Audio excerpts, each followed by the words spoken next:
Hey guys, from Legend 95, recording live from your local Pratt County prison cell. I'm going to take advantage of the fact that I don't get monetization for these. It is cold as shit right now, so that's why I'm bundled up like this. But regardless, I move on and I bring you a death battle for this week, albeit pretty late at night. And this one is, I randomly had the urge to do a Powerpuff Girls character. So I was kind of looking through it, thinking, how do I go about this? And then this one shows up, and I'm like, that's pretty good. So yeah, it is Mojo Jojo versus Gorilla Grodd from DC Comics. I mean, could there have been another really good one?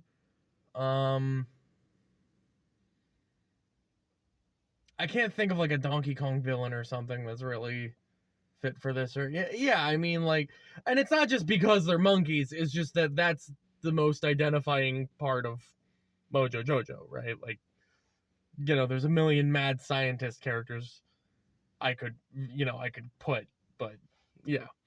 But let's get into it. So Mojo Jojo is he was originally the lab assistant. There are some different canons to his origin story in some cases, but the most consistent, I think it was in the movie as well, is that he was Professor Pluto or not Plutonium, Professor Utonium's lab assistant.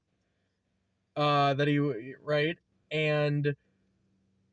he was the accidental creation of that led to the Powerpuff Girls by shoving Utonium into the vat of Chemical X.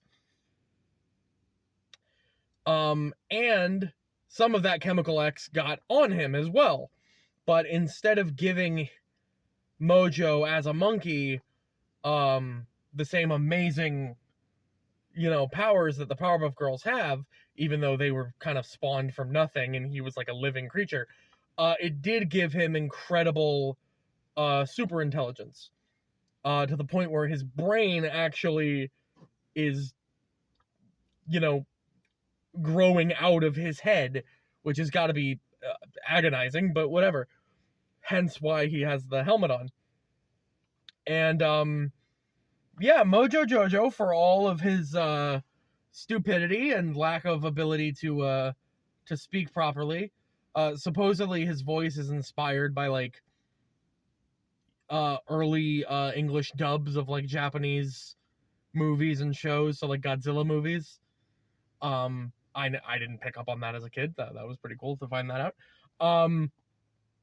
But yeah, Mojo is a genius. There's no ifs, ands, and but about it. There's, he might be lacking in the common sense department. He's kind of like comes up with stupid ideas or freaks out over stupid things and maybe doesn't realize his own speech impediment, but he is a mechanical genius nonetheless and a scientific genius. To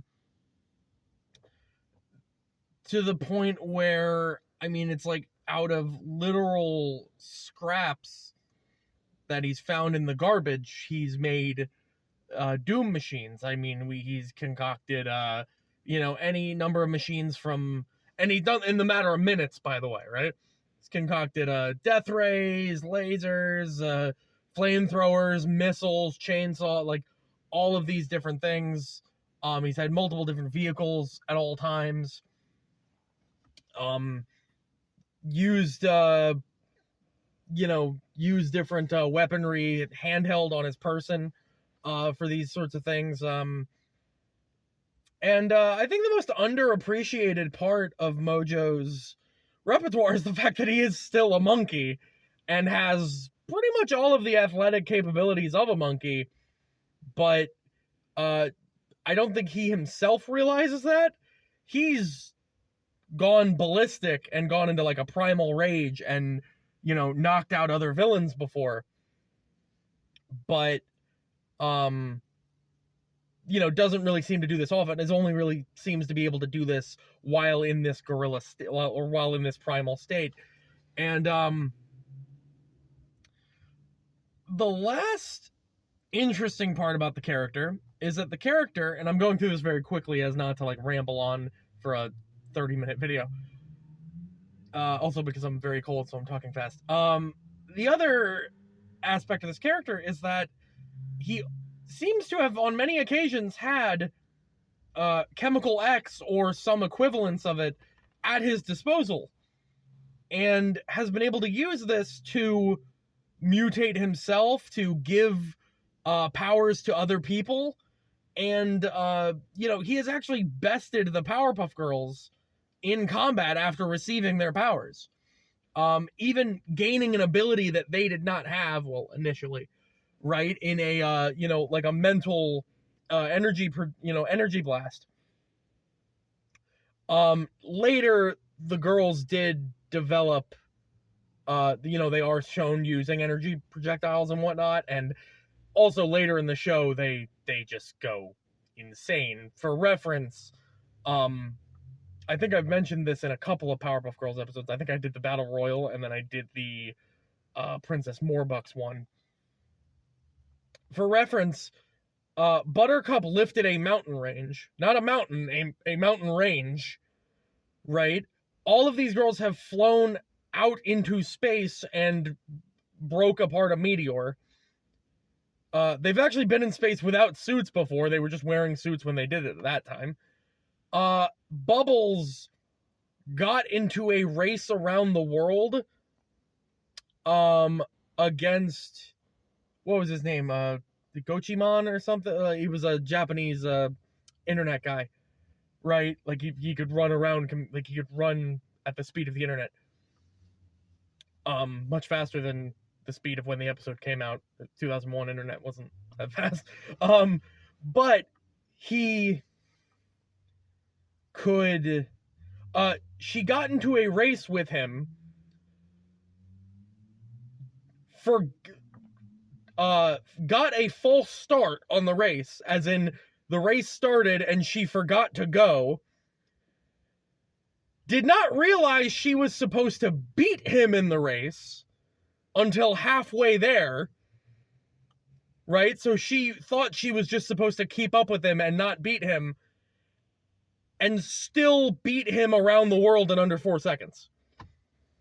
So that it's possible now, because we've never seen Mojo accomplish something like that. We've seen the girls like at city level and whatnot early in their in the show.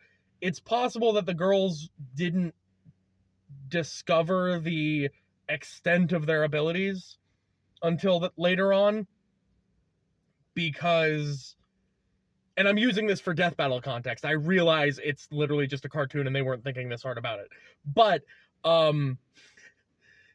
it's possible to make sense of this, that like they didn't realize the scope of their abilities until later on, and that's why we don't see them doing insane stuff like that. That's why we see them losing to like Princess and whatnot. That's why we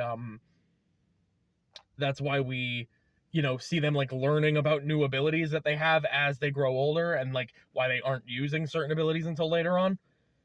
That's entirely possible, that like they're just discovering how powerful they truly are.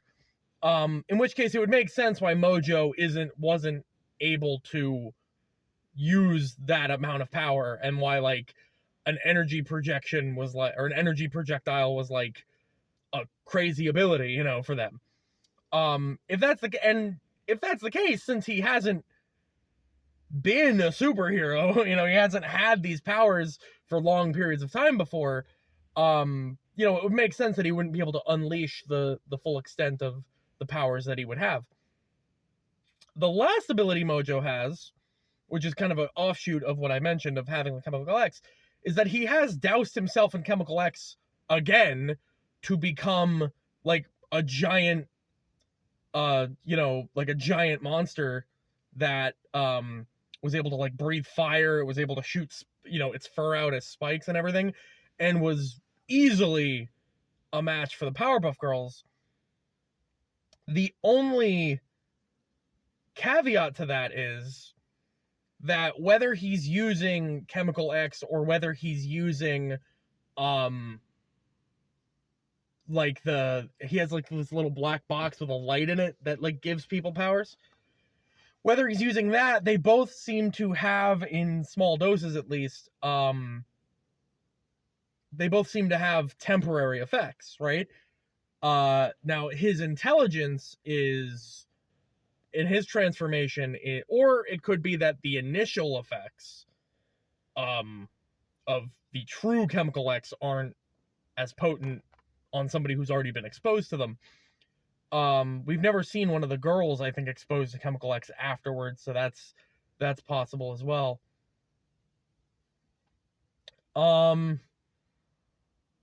Yeah, that's hard to, but regardless, I mean, like, if it weren't for his own stupidity and it weren't for, him fighting godlike beings, he could easily take over the world, I mean, he's outsmarted the Powerpuff Girls on multiple occasions, taken it, kind of manipulated them, despite being kind of stupid. He is, a very intelligent manipulator, believe it or not. So yeah, that's Mojo Jojo. On to his opponent, Gorilla Grodd. Now,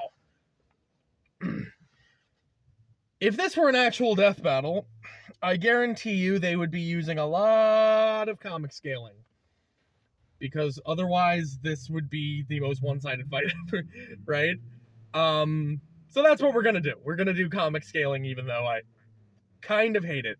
In my eyes, Grodd is just a gorilla with super intelligence and some psychic powers, but nope, he's going to be a little more than that in this. So Gorilla Grodd is not actually, I mean, he is a gorilla, but he's not like a wild, well, I guess technically, depending, yeah, he wouldn't be wild technically.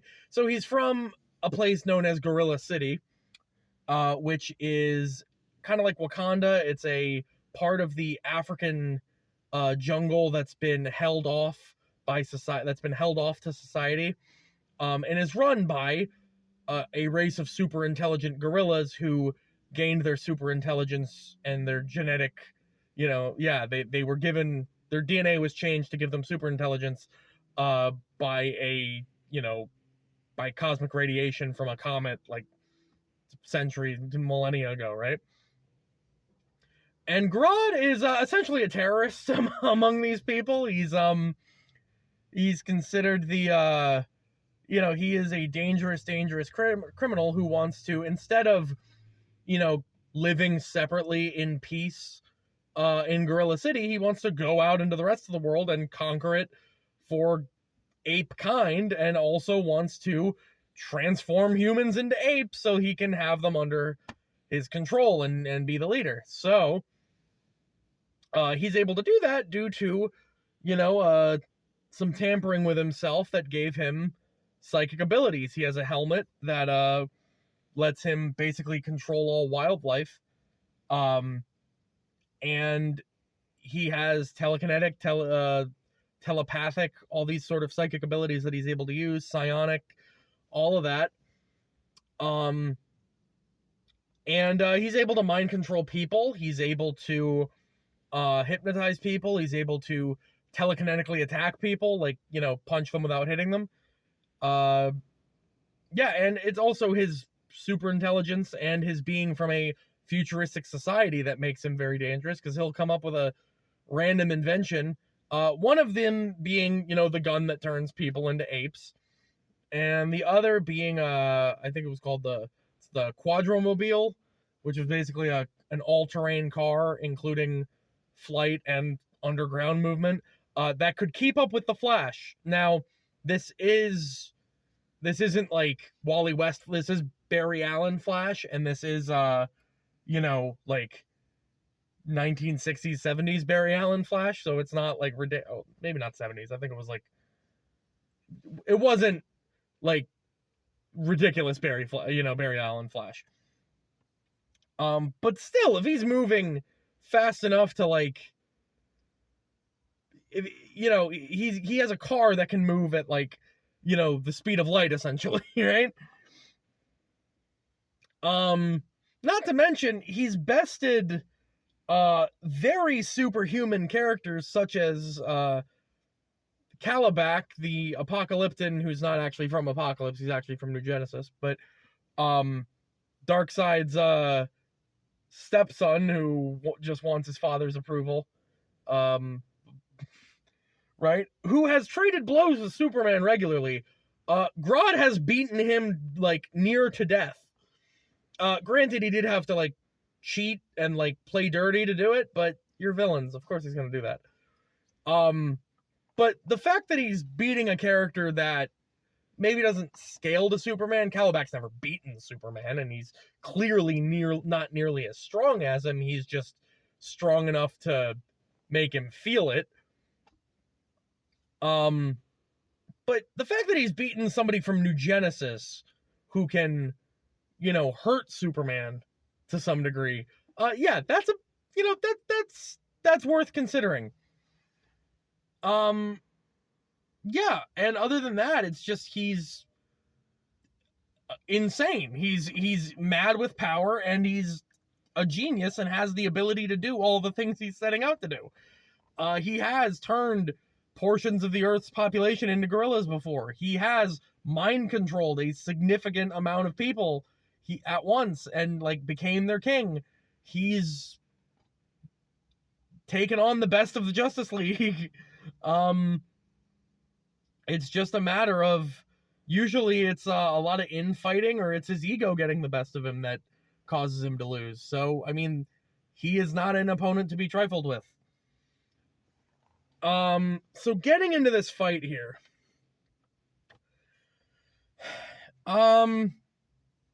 This is a tricky one to gauge because base forms, no technology. Grodd eats Mojo alive. I mean, first of all, the fact that these two are apes automatically makes them superhumanly strong. Yes, Mojo doesn't seem to really be able to access his super strength unless he's, I call it super strength, but I mean, that's just, have you seen gorillas? They are just superhumanly strong. He doesn't really seem to be able to access that unless he's in, like, a primal rage. Grodd can do that normally. He's just a giant gorilla. And not only that, he's got the telekinesis. I don't think his hypnosis, or he wouldn't be able to turn Mojo into a, he wouldn't be able to turn Mojo into a gorilla because he's already an ape. I feel like that's the thing. I think he can only turn people into apes. And I don't think he would be, I don't know if his hypnosis would work because, Mojo is superhumanly intelligent. I think definitely once Mojo uses the chemical X, that would probably, the fact that he gains some degree of, like, psychic ability, that's what I'm calling the energy mind blast. I think then he'd probably be immune to it, but that's just speculation. Mojo really only seems to be able to hypnotize. He only seems to be able to, like, take control of wildlife, whereas he has to, like, amplify his helmet's power in order to, like, take control of humans. And because Mojo is super intelligent, I don't think he would be able to Grodd would be able to take control of him. Once we throw technology into the mix, it sort of shifts balance, because while Grodd has a super speedy car, basically, and he has a gun that he can't use on Mojo. But Mojo's, again, he's built mechs and, space pods, basically. He's built all this different stuff, with incredible amounts of weaponry and artillery in it, right? So that would go to Mojo. This is sounding like a death battle where I'm compartmentalizing all the reasons here. But then it all changes once Mojo starts using Chemical X. Now,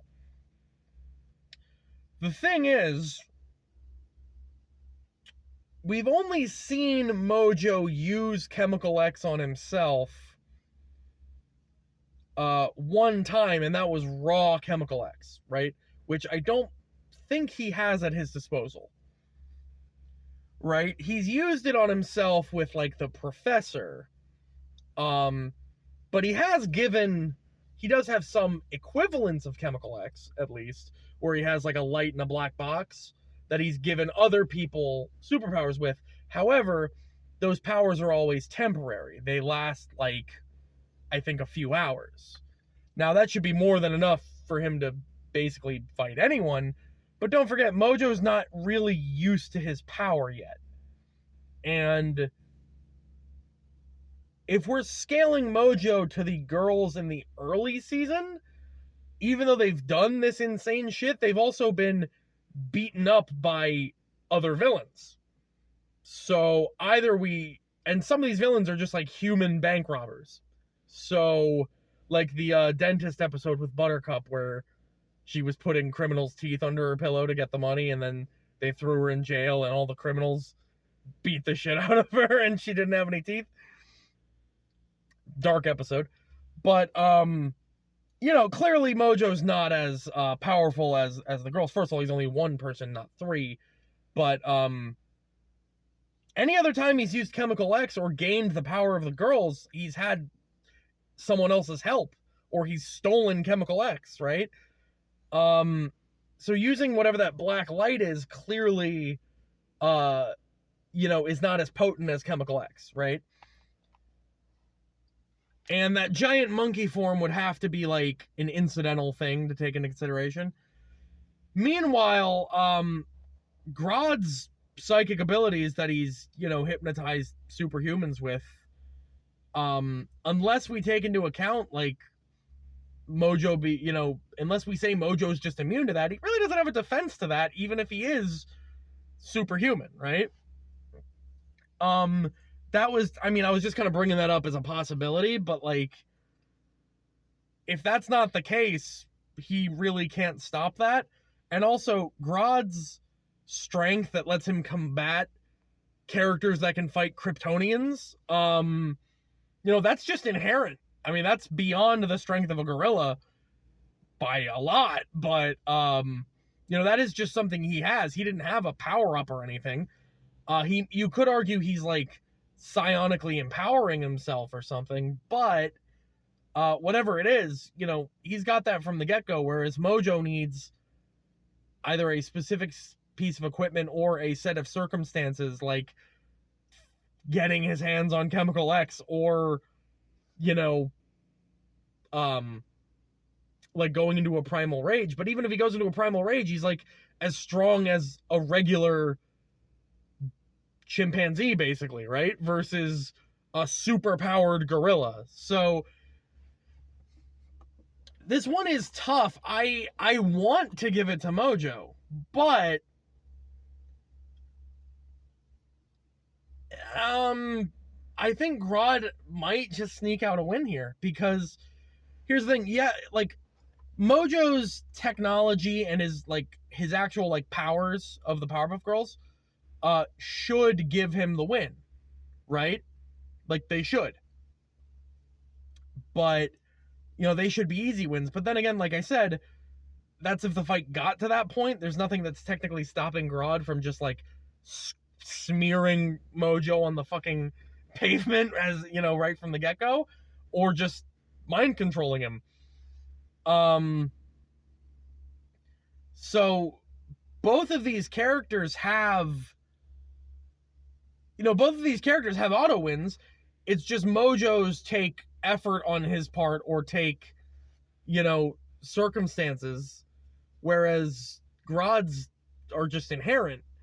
So, and, not to mention, even when Mojo goes to superpowers, Grodd might not be able to actually match him, but he's also used to fighting the Flash, Superman. He's used to punching up, right? That's why he cheats so much, is because he's used to, both these characters are villains. We're expecting them to cheat, but I think that Grodd barely squeaks out with the advantage here. It's a little cheap to say, like, oh, well, this character wins because he can just mind control the guy. But, like, if we're following Death Battle logic and we're saying a majority of fights between these two would end this way, and, you know, that wouldn't have it. Like, the fight that we get to see wouldn't happen. But, like, they would be like, nothing is technically stopping him from doing this, so a majority of the fights would end that way, right? Then yeah, I'd say Grodd wins. So anyway, this was fun. It lasted a lot longer than I thought, and I really just want to turn the video off and go inside to warm up. So anyway, Verbal Ninja 95, see ya.